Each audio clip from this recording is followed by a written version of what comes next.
मैं परेशान हो गई हूँ इस रोज की चिकचिक से। न मन का खा सकते हैं ना ही पहन सकते हैं। हर समय रोक टोक। आखिर कोई सहन करे भी तो कितना। दोपहर के 2 बज रहे थे और आदत के अनुसार लंच कर काव्या पलंग पर पसर गई। कमर सीधी करते करते ही अपनी बड़ी बहन नव्या को फोन लगाया और फिर दोनों बहनें शुरू हो गईं अपना अपना ससुराल पुराण पढ़ने।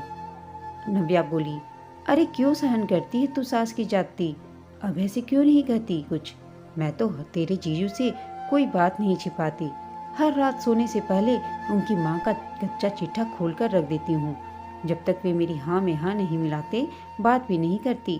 नव्या ने अपने अनुभव के सिक्के बांटे।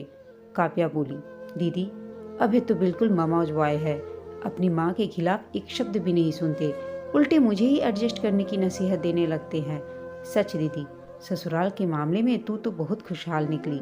जीजा जी तो तुम्हारी उंगलियों पर नाचते हैं। पता नहीं मेरे अच्छे दिन कब आएंगे। काव्या ने भी एक गहरी सांस भरी। वह तो है। अच्छा चल रखती हूँ। तेरी जीजू का 2 बार फोन आ चुका है। मेरे बिना चैन नहीं है उन्हें। नव्या इतराई। काव्या बोली, चल ठीक है। थोड़ी देर में सास महारानी जी की चाय का समय हो जाएगा। मुझे तो 2 घड़ी चैन की नींद भी नहीं मिलती। अपने को कोसते हुए काव्या ने फोन काट दिया और फिर एसी की कूलिंग थोड़ी और बढ़ाकर चादर ओढ़कर सो गई। काव्या की अभय से शादी की मात्र 3 वर्ष हुए हैं। अभय एक प्राइवेट फर्म में मैनेजर है। सैलरी ठीक ठाक है। माँ पापा के साथ रहने से मकान का किराया, पानी, बिजली, राशन आदि का कोई खर्चा उसे जेब से नहीं देना पड़ता। जो भी पैसा खर्च होता है वह स्वयं और काव्या के निजी शौकों और जरूरतों को पूरा करता है। शादी से पहले काव्या ने सपनों सी जिंदगी की कल्पना की थी, जिसमें से पति के साथ मौज मस्ती ही थी। उसके सपनों की दुनिया में सास ससुर नामक खलनायक नहीं थे। एक बंगला बने न्यारा वाले अरमानों के साथ काव्या ने ससुराल की देहरी लांघी थी। लेकिन जब पता चला कि जनाब अभय को अकेले रहकर शादीशुदा जिंदगी के मजे लेने का कोई शौक नहीं है तो वह बुझ सी गई। जब तब अपनी माँ के सामने अपना दुखड़ा रोकर मन हल्का करने की कोशिश करती, लेकिन माँ ने कभी उसकी बातों को सीरियसली नहीं लिया और न ही कभी अलग गृहस्थी बसाने के उसके अपसपने को पोषित किया। ससुराल गेंदे के फूल सा होता है, कोई पंखुड़ी छोटी तो कोई बड़ी, लेकिन जब सब मिलकर आपस में गूंथ जाती हैं तो फूल की छवि देखने लायक होती है। माँ हमेशा उसे यही समझाती थी, लेकिन काव्या के कानों पर जूं तक नहीं रेंगती थी। इसलिए वह आजकल माँ से बस नपी तुली बात ही करती। हाँ, लेकिन बड़ी बहन नव्या से बिना नागा बात करती है और उसे ससुराल से अलग रहने के से संबंधित सलाह भी मांगती रहती है। यहाँ तक तो फिर भी सब ठीक था, लेकिन आग में घी डालने का काम किया सामने वाले घर में किराए पर रहने आए दंपति ने। ये नवल और रिया थी। नवल भी अभय की तरह एक प्राइवेट फर्म में जॉब करता है, लेकिन रिया का ठसका तो देखो, कभी जीन्स, कभी कैपरी, कभी शॉर्ट्स तो कभी कोई और दिल जलाने वाली वेस्टर्न पोशाक। काव्या देखती तो कलेजे पर सांप लौट जाता। ऊपर से स्टाइलिश हेयर कट और मेकअप से पुता चेहरा। रिया को देख काव्या के दिलो दिमाग में हलचल मचाए रहता। क्या जिंदगी है इसकी! इसे कहते हैं जिंदगी के असली मजे लूटना। मैंने पता नहीं कौन से बुरे कर्म किए थे, तभी तो ये बुढ़िया मेरे पाँव में डल गई। काव्या सोच सोच कर दुबली। पेट में पचने वाली बात तो थी नहीं उसके। बहन को नमक मिर्च लगाकर बताया तो नव्या बोली, अरे तो बावल कुआं है तेरे पास और तू है कि प्यासी घूम रही है। रिया से दोस्ती गांठ और ले ले शाही जिंदगी जीने के तरीके। नव्या ने हाथों हाथ सलाह दे डाली। बस फिर क्या था, काव्या रिया से नजदीकियां बढ़ाने लगी। रिया तो खुद जैसे उसकी पहल का इंतजार कर रही थी। हाय हेलो से शुरू हुई बातचीत धीरे धीरे अंतरंग होने लगी और जल्द ही दोनों घी खिचड़ी सी घुल मिल गई। कभी रिया काव्या के पास तो कभी काव्या रिया के साथ। देखो काव्या, पति नामक जीव को अपने इशारों पर नचाना हो तो लटके झटके दिखाने ही होंगे। तुम सारा दिन सूट साड़ी में लिपटी रहती हो, बेचारे अभय का भी तो मन करता होगा ना कि तुम्हें मॉडल सी सजी धजी देखने का। कभी कुछ बोल्ड पहनो, नया ट्राई करो, फिर देखो कैसे अभय तुम पर लट्टू हुआ जाता है। रिया ने भी वही सलाह दे डाली जो नव्या दिया करती थी। काव्या बोली, क्या खाक बोल्ड बनूं?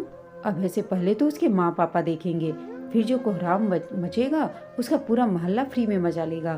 काव्या ने मुंह बनाया। रिया बोली, फिर तो बनो एक ही उपाय है, कोप भवन। जैसे कैकेयी ने दशरथ से अपनी शर्तें मनवाई थी, वैसे ही तुम भी कोई नाजुक सा मौका तलाश करो। पहले ढील दो और फिर खींच लो डोरी। पतंग न कटे तो मेरा नाम बदल देना। रिया ने मंथरा की भूमिका निभाई। काव्या मौका तलाशने लगी। समय शायद इस बार काव्या के पक्ष में ही चल रहा था। अगले ही महीने काव्या ने खुशखबरी दी और घर में तीसरी पीढ़ी का आगमन होने वाला है। सास ने बलाएं ली। भारी काम करने से काव्या को मना किया। ससुर हर समय चहकने लगे और अभय के तो मिजाज ही निराले लग रहे थे। पत्नी पर बादलों सा उमर घुमर कर प्यार आने लगा। दोस्तों में उठना बैठना कम हो गया। खिलौने से कमरे में जगह कम पड़ने लगी। मनुहार कर करके काव्या को खिलाने पिलाने लगा। काव्या के पांव जमीन पर नहीं पड़ रहे थे। इस हंसी खुशी के बीच कहीं न कहीं साजिशों के बीच भी अंकुरन की जगह तलाश रहे थे। 8 महीने पूरे हुए। काव्या की गोद भराई की रस्म के बाद अब कल उसे अपने मायके जाना है। पूरी रात अभय की हिदायतों का लेक्चर जारी था। यह करना, वह मत करना, ऐसे बैठना, ऐसे सोना, अभय बोले जा रहा था। काव्या सुनने का दिखावा करती लेटी थी। दिमाग में तो अलग ही खिचड़ी पक रही थी। गर्भ का समय पूरा हुआ और काव्या ने एक नन्हे फरिश्ते को जन्म दिया। दोनों परिवारों में खुशी की लहर दौड़ गई। टोकरे भर भर कर मिठाई और बधाइयों का आदान प्रदान हो रहा था। पोते को देखने के लिए दादा दादी सिर के बल चले आए। अभय के पांव भी कहाँ रुकने वाले थे। बिना किसी की परवाह किए सीधे काव्या के पास पहुंचा। बेसब्रा कहीं का, कहकर मां मुस्कुराई। लेकिन देखा जाए तो खुद उन्हें भी कहाँ सब्र थी। खैर, अभय ने जैसे ही अपने अंश को अंक में भरने की चेष्टा की, काव्या ने उसे अपने कलेजे से लगा लिया। अभय ने अपनी प्रश्नवाचक दृष्टि उस पर गड़ा दी। इतनी आसानी से नहीं सैया जी, भले एक वादा करना होगा। काव्या इठलाई। इस अनमोल रत्न के बदले तुम जो मांगो ले लो। अभय भी नौटंकी करने से कम नहीं था। झूठ बोले कौवा काटे। देखो, सच्चे मर्द हो तो झूठे वादे मत करना। काव्या ने उसके पौरुष को ललकारा। प्राण जाए पर वचन न जाए। अभय ने भी चुनौती स्वीकार कर ली और इसके साथ ही काव्या ने अर्थपूर्ण ढंग से मुस्कुराते हुए नन्हे फरिश्ते को पिता की गोद में डाल दिया। अभय तो उसे छूते ही निहाल हो गया। कभी उसके गाल अपने गाल से सटाता, कभी उसकी नन्ही नन्ही उंगलियों में अपनी उंगलियां फंसाता। मुगम्बो खुश हुआ। कहो, क्या मांगती हो? अभय ने बच्चे के चेहरे को निहारते हुए पूछा।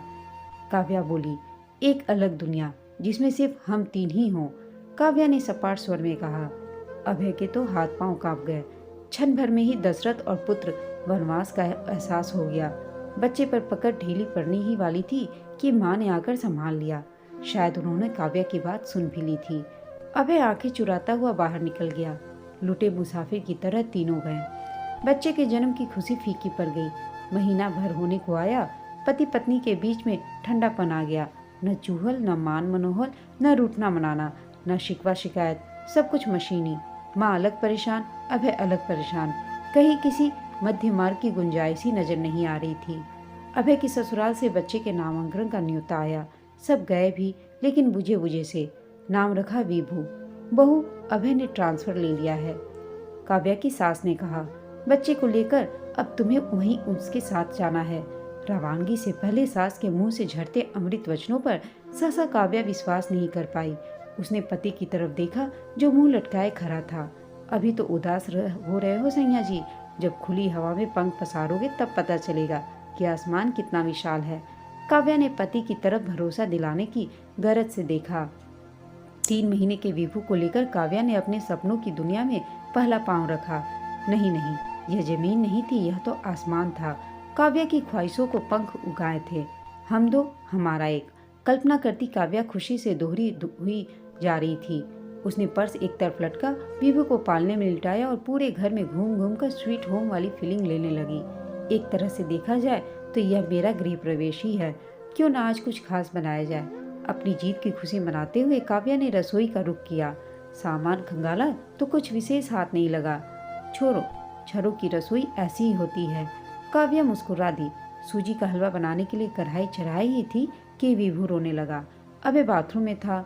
काव्या बच्चे को देखने की जल्दी में रसोई से बाहर लपकी तो गैस बंद करना ही भूल गई और जब वापस आई तो रसोई की हालत देखकर सिर पीट लिया। कढ़ाई के घी ने आग पकड़ ली थी। वह तो अभय ने तुरंत सिलेंडर बंद करके कढ़ाई पूरी फेंक दी, वरना कुछ भी अनर्थ हो सकता था। खैर, किसी तरह कच्चा पक्का पकाकर अभय को ऑफिस रवाना किया। दोपहर के 2 बजने को आए, लेकिन अभी तक काव्या को नहाने तक का भी समय नहीं मिला। जैसे ही विभू की आंख लगती और काव्या बाथरूम की तरफ जाने को होती, पता नहीं कैसे शैतान को पता चल जाता और वह फिर कुनमुनाने लगता। वहाँ तो कोई न कोई होता इसे देखने के लिए। काव्या के जहन में सारा का सारा छांव घूम गया। गुलाब चाहिए तो कांटे भी स्वीकार करने होंगे काव्या रानी। काव्या ने अपने निर्णय को जस्टिफाई किया। इतनी जल्दी वह पराजय स्वीकार कैसे कर लेती। फिर उसने एक जुगाड़ लगाया। विभू का पालना बाथरूम के दरवाजे से सटाकर रख दिया और आनन फानन 2 कप शरीर पर डालकर पानी नहाने की औपचारिकता पूरी की। फटाफट गाउन पहना और 2-4 कौर निगले। तब तक विभू महाराज फिर से कुलबुलाने लगे। काव्या उसे लेकर बिस्तर पर लेट गई। दिन की पहली सीढ़ी ही पार हुई थी। पिक्चर अभी बाकी है मेरे दोस्त। शाम को अभय लौटा तो काव्या तुरे मुरे गाउन में अलसाई सी बैठी थी। विभू अभी भी उसकी गोद में था। बच्चे को अभय के हाथों में थमाकर चाय बना लाई और पीते पीते दिन भर का दुखड़ा रो दिया। अभय ने उसमें कोई खास दिलचस्पी नहीं दिखाई। मम्मी का चमचा। काव्या ने मुंह सिकोरा। सुनो, आज खाना बनाने की हिम्मत नहीं हुई। चलो ना कहीं बाहर चलते हैं, वैसे भी पिज्जा खाए हुए बहुत दिन हो गए हैं। काव्या ने चिरोरी की तो अभय चलने के लिए तैयार हो गया। काव्या एक हाथ से अभय की कमर पकड़े और दूसरे हाथ से विभू को संभाले बाइक पर उड़ी जा रही थी। अभय के शरीर से उठती परफ्यूम और पसीने की मिली जुली गंध ने उसे दीवाना बना दिया था। हालांकि अभय अभी भी चुप सा था। काव्या चाहती थी कि कुछ देर यूं ही हवा से अटखेलियां होती रहे, लेकिन तभी अभय ने पिज्जा हट के सामने ले जाकर बाइक रोक दी। महीनों बाद दिलबर के साथ आउटिंग थी। काव्या ने जी भर onion, capsicum, tomato pizza with double चीज खाए, साथ में फ्रेंच फ्राइज और गार्लिक ब्रेड भी। विभू थोड़ी देर तो खुश रहा, फिर परेशान करने लगा तो काव्या ने फीड करवा दिया। माँ की छाती से लगते ही बच्चा सो गया। घर पहुंचते ही काव्या ने खुद को बिस्तर के हवाले कर दिया। दिन भर की थकी हारी तुरंत ही नींद के आगोश में चली गई। अभय इंतजार करता रह गया। अभी नींद आंखों में पूरी तरह से घुली भी नहीं थी कि बीवी बाबू ने रंग बदलने की शुरू कर दिए। आधे आधे घंटे के अंतराल पर 4 बार कपड़े गंदे कर दिए। पोतरे बदलते बदलते काव्या का रोना छूट गया। अभय ने उसे दवा दे दी, लेकिन दवा भी तो असर करते करते ही करती है। खैर, किसी तरह रात बीती तो विभू की आंख लगी। काव्या ने भी पलकें झपक ली। आंख खुली तो सुबह के 8 बज रहे थे। अभय ऑफिस जाने के लिए लगभग तैयार था। सुनो, तुम आज खाना बाहर से ही मंगवा लेना। काव्या अपराध बोध से घिर गई। आगे आगे देखिए होता है क्या। रात की घटना से बौखलाया अभय बुदबुदाया। पति के ऑफिस जाते ही काव्या ने नव्या को फोन लगाया और रात का किस्सा कह सुनाया। यह तो मजे की सजा है रानी जी, कुछ पाने के लिए कुछ खोना ही पड़ता है। बहन ने उसे छेड़ा तो काव्या कुड़ कर रह गई। हो सकता है कि कल तुमने जो पिज्जा खाया वह बच्चे को हजम नहीं हुआ और वह रात भर परेशान रहा। अब तक रिया भी कॉन्फ्रेंसिंग के जरिए उन लोगों के साथ बातचीत में शामिल हो चुकी थी। यह एक और नई मुसीबत कि मन की खाओ भी नहीं। काव्या ने विभू की तरफ देखा। तू एक काम कर, विभू को बोतल से दूध पिलाना शुरू कर दे। नव्या ने फिर सलाह दे डाली। काव्या ने जैसे तैसे करके 2 घूंट बच्चे के गले से उड़ेरे और सफलता पर अपनी पीठ थपथपाने लगी। लेकिन यह क्या, थोड़ी देर में विभू ने उल्टी कर दी। वह खुद तो उल्टी में लिपटा ही तकिया सहित बेड की चादर भी खराब कर दी। रोने लगा वह अलग मुसीबत। फिर भूख लग गई आई सोचकर काव्या ने फिर से बोतल उसके मुंह में लगा दी। बच्चे को दूध हजम नहीं हुआ और 2-3 घंटे बाद ही उसने दस्त करने शुरू कर दिए। लगता है मुसीबतों ने मेरे ही घर का रास्ता देख लिया है।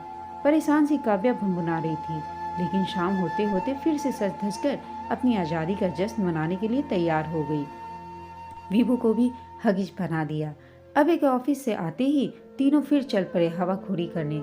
विभू को बोतल का दूध अब भी कम ही हजम होता, लेकिन काव्या ने हार नहीं मानी। हिचकोले खाती गाड़ी चल रही थी। एक तरफ आज़ादी की खुली हवा थी तो दूसरी तरफ जिम्मेदारी की बेड़ियां भी थी। कभी काव्या पंख पसार कर खुश होती तो अगली ही पर पंख सिकुड़ भी जाते।